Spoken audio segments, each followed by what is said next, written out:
Assalamualaikum warahmatullahi wabarakatuh. Perkenalkan, nama saya Kori Febrianti dari Prodi Pendidikan Matematika. Saya dari Fakultas Keguruan dan Ilmu Pendidikan. Nah, di sini saya akan mengulas materi mata kuliah ASWA C1 yang ada di semester 2 yang diampu oleh Bapak Mas Tajudin Ahmad MHum. Oke, pada kesempatan kali ini saya akan menerangkan sedikit tentang Islam Nusantara. Sebelumnya, apa kabar kalian semua? Semoga hari ini kalian baik-baik dan sehat ya. Kali ini kita akan membahas tentang Islam Nusantara, tetapi kita sebelum memasuki atau belajar tentang Islam Nusantara, apakah kalian tahu apa yang dimaksud dengan Islam dan apa yang dimaksud dengan Nusantara? Jawabannya Islam. Islam itu adalah pedoman hidup bagi seluruh umat Islam. Islam datang dari Allah Subhanahu wa Ta'ala melalui utusannya, yaitu Nabi Muhammad SAW. Islam hadir bukan hanya untuk mengislamkan bangsa Arab, tapi juga untuk umat manusia di mana dan kapanpun mereka berada. Jika Nusantara merupakan kepulauan Indonesia atau biasa kita menyebutnya dengan wilayah Indonesia. Sesungguhnya Islam Nusantara adalah sebuah ijtihad untuk menampilkan ajaran Islam yang membumi di Nusantara. Islam Nusantara mengajarkan ajaran Islam yang inklusif dengan peradaban bahari dan kontinental yang ada di dalamnya, sehingga ajaran Islam tidak selalu dihadap-hadapkan dengan peradaban Nusantara. Jadi dapat disimpulkan juga bahwa Islam Nusantara adalah ajaran Islam yang menekankan pada prinsip-prinsip ajaran yang moderat, inklusif, toleran atau saling menghormati, tidak mengeklaim hanya agama sendiri yang benar, bersatu dalam keragaman atau Bhinneka Tunggal Ika, biasa disebut juga dengan Unity in Diversity. Berdasarkan pada Undang-Undang 1945 dan ideologi Pancasila dalam Bingkai Negara Kesatuan Republik Indonesia, ternyata berhasil mempertahankan keutuhan bangsa Indonesia yang sangat majemuk. Sejarah masuknya Islam di Nusantara. Nah, penyebaran Islam di Nusantara itu memiliki rentang sejarah yang cukup panjang. Umumnya, Islam menyebar dan berkembang secara organik melalui aktivitas perdagangan dan pernikahan. Lalu, berkembang biak menjadi komunitas muslim yang kemudian mendirikan sebuah negara, dalam hal ini kerajaan Islam. Pada umumnya, kedatangan Islam dan cara menyebarkannya kepada golongan bangsawan maupun rakyat umum dilakukan dengan cara damai, melalui perdagangan sebagai sarana dakwah oleh para mubalik atau orang-orang alim.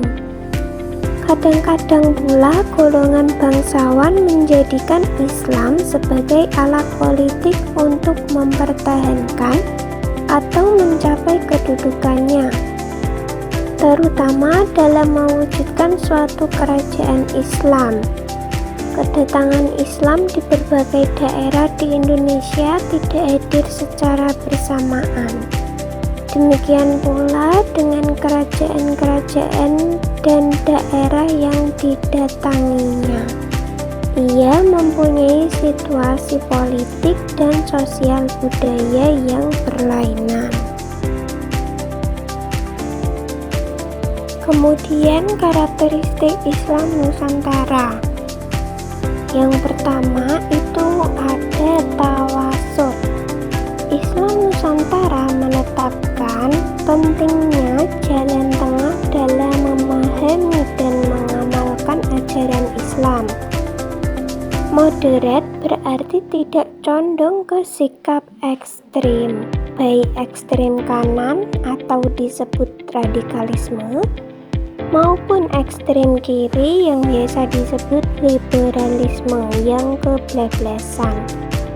Dalam praktiknya, Islam Nusantara mendorong manusia untuk menjaga keseimbangan antara kehidupan dunia dan akhirat, antara kepentingan pribadi dan kepentingan sosial.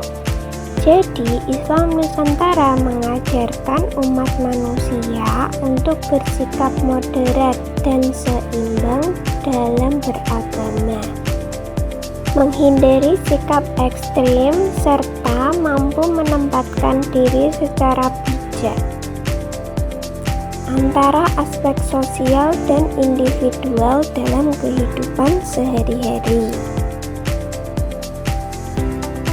Kemudian ada toleransi.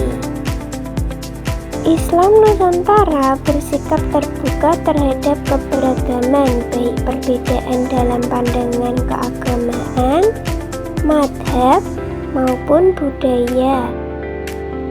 Nahdlatul Ulama menekankan pentingnya hidup berdampingan secara damai, menghargai keyakinan dan budaya orang lain selama tidak bertentangan dengan prinsip dasar Islam. Islam Nusantara juga bersifat inklusif, yang artinya terbuka, menerima unsur-unsur lokal yang positif sebagai bagian dari dakwah Islam. Yang ketiga ada akomodasi budaya lokal. Salah satu kekhasan Islam Nusantara adalah kemampuannya untuk menyerap budaya lokal tanpa kehilangan identitas Islam. Budaya seperti upacara selamatan, tahlilan, peringatan Maulid Nabi, hingga dakwah melalui wayang dan gamelan bukanlah bentuk bid'ah yang sesat, melainkan sesama yang dipakai untuk memperkuat dakwah Islam. Islam Nusantara melihat bahwa budaya adalah sarana yang bisa dimanfaatkan untuk menyampaikan pesan-pesan keagamaan secara lebih efektif. Yang keempat ada penghormatan. Dalam tradisi Islam Nusantara, ulama bukan hanya dilihat sebagai pemimpin keagamaan, tetapi juga sebagai panutan moral dan sosial. Etika dalam menghormati kiai atau guru menunjukkan akhlak yang luhur, mencerminkan warisan budaya timur yang menjunjung tinggi adab dan sopan santun. Penghormatan ini juga menjadi kunci dalam menjaga keseimbangan ilmu-ilmu keislaman dari generasi ke generasi. Yang terakhir ada Islam rahmatan lil alamin. Islam Nusantara mendorong pengamatan Islam sebagai rahmat bagi seluruh alam, bukan sebagai ancaman. Jadi, Islam Nusantara menekankan penyebaran ajaran Islam dengan damai dan penuh kasih sayang, sehingga Islam dipahami sebagai rahmat bagi seluruh alam, bukan sebagai ancaman atau paksaan. Cukup sekian dari saya. Terima kasih. Apabila ada kesalahan, saya mohon maaf yang sebesar-besarnya. Billahi taufiq wal hidayah, wassalamualaikum warahmatullahi wabarakatuh.